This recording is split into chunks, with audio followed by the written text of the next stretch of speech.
Hi everyone, Zachary Lui here from Toronto Qigong. Today I'd like to talk to you about the 3 levels in your Qigong practice, or the 3 tools you would implement in every Qigong practice eventually.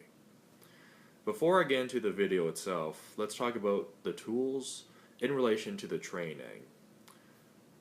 So when we train traditionally, you would generally focus on a certain tool and really master and refine it before you can move on to the next one, hence why it's called levels. Eventually, once you get all the 3 tools down, you can implement this flexibly in any Qigong set, and you would put them all together at the same time. This video in particular is going to be a brief overview, so every single tool or category can be really talked about in depth. However, this is just a brief overview just to give you an idea to start. So with that said, let's begin. The first one would be about posture. Posture is your physical movements and your physical skeletal alignment. In particular, the physical skeletal alignment is, well, are you in the proper posture in terms of, are you aligned skeletally in an optimal way? Because if you're not, it doesn't matter what type of Qigong you're doing, it's just going to be slightly off because your alignments are off at that point. In Qigong, when we think about physical alignments, I like to make an analogy to, it's like trying to create proper road networks in the body. The roads being actually the skeletal system, and then the fascia and the muscles and things like that. Because if we're slightly off on those parts, everything else is going to be completely off in terms of your energy flow. Now, can you do something about that? Yes. Just a slight correction in terms of a posture can make a big difference, I find, for most people. So things to watch out for would be, how's your back? Is it sticking out in terms of your butt sticking out, or are you actually having a straight spine? Your feet, are they slightly angled outward, or are they actually correctly inward and more square, facing straight forward? Small things like this make a big difference to your Qigong practice. And when we want to work on these postures, then it's mostly like, how do I get these physical movements optimal? Because it's, once they're optimal, we flow the Qi in a certain way physically, and every movement will then build up onto itself. You can also use the physical postures just in isolation if you have a certain issue that you like to work on. So if you're trying to, for example, work on the lungs, you can do particular exercises to open up the lungs. If you want to work on the kidneys from a Chinese medicine standpoint, there's particular movements that focus on opening the kidneys. So the main summary I would use for this category is, postural stuff is mostly, how's my alignment in terms of physical structure, and are my movements refined and flowing? Once I understand these 2 things, I can get to the next level. The next level then is your breathing techniques. Breathing is fairly simple. Most people would probably say, hey, I'm breathing already. Well, yes, you're breathing, but are you breathing optimally is the big question.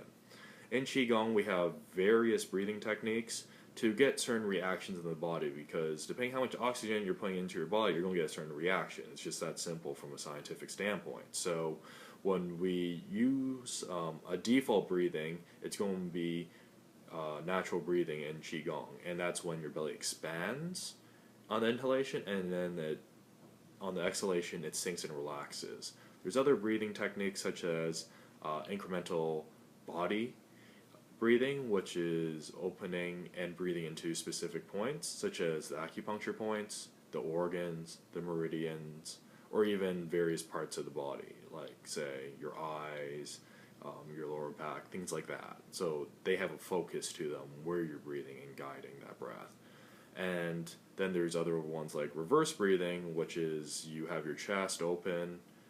When you inhale, the chest puff out, and then the belly gets sucked in, and then when you exhale, it's reversed. So belly flops out, chest hollows. So, I mean, those are just some of the breathing techniques listed. There's actually much more. But the main point with the breathing is, when are you exhaling, when are you inhaling, and can you pause in between? Because your oxygen retention rate is important. You'll notice if you hold your breath, you can probably only hold it for about 15 seconds, if not a little bit longer. Typically, from a Qigong standpoint, we're trying to have a long inhalation, so we bring in the Qi into the body, and then when we exhale, it's a shorter exhalation, though that can vary depending on what you're trying to do, so do note that. The next thing with breathing is what organ are you breathing through? So is it through the mouth or is it through the nose? Because depending on what you're trying to do there, it's going to vary up the way your body reacts. So short summary of breathing. When we have to summarize when you can pass to the next level, I would say, well, do you know your timing on your breathing? And how long can you hold, or how long can you breathe in terms of exhalation, inhalation, and just stopping, breathing altogether. Once you get that down with the physical postures in combination, then we would go into the next level, which is visualization. Visualization is a big area. There's different ways you can do it. However, generally, when we do visualizations, it's focused on really a certain focus point. And the reason for this is when we put an intention or active consciousness in the visualization, things get moving much faster because we have an active participation of the spirit in Chinese medicine, or this Shen, so the mind guide almost. And this active consciousness really can change everything up. So when we do that, then I'm going to be focusing in terms of visualization more on body organs, more on body parts, even what I'm trying to pull in. It could be a natural scenery that I be implementing. It could be even cosmologic, because this starts connecting to Chinese mythology. So there's various visualizations. They could be very simple things like breathing in a color. It could be very advanced things like you're holding multiple visualizations at once. It really depends what you're trying to do. But the main thing I would want to focus on with visualizations is what paradigm you're coming from. A paradigm generally is an idea that has a certain skew to it. And then with that, because it has a certain skew, you're going to be obviously going for a certain type of result. A good example of this would be Taoism, say Taoism versus Buddhism. When we do more Taoist techniques, it's much more body and visceral. So everything from Chinese medicine, from a Qigong standpoint, is connected to Taoism mostly. So how to visualize the meridians, how to visualize the organs, what colors to breathe into them.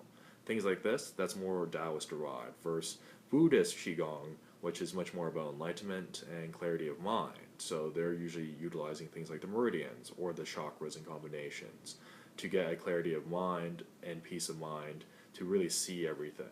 The visualizations are going to be very different for those two schools of thinking. Never mind something like Confucianism or other schools in China, which are going to utilize certain types of visualizations. So with the visualizations, the main idea is, can you hold on to a certain image, and then can you work with a certain image to then connect it to your breathing patterns, and can then connect it back to your physical postures. So those would be the three categories of your Qigong practice, or your 3 levels. A side thing I would like to add is there's other things like sound therapy Qigong, which is used to, you make a sound, it vibrates a certain part of the body, and then you're going to get a certain result. Things like that as a technique usually somewhere fall in between the physical postures and the breathing techniques, but then can also go into visualization. So a technique like that generally can't fit into all 3 categories, but I would still view it as separate. But between those things I've discussed in the video so far, this covers just about anything you would do in Qigong in terms of your tool set.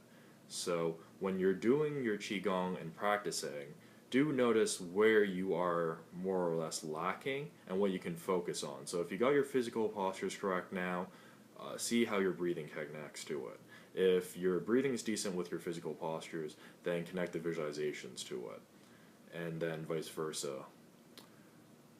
With that said, if you enjoyed this video, do look into going to the website, being torontoqigong.com, and if you really like this video, subscribe to the YouTube link below, and thank you.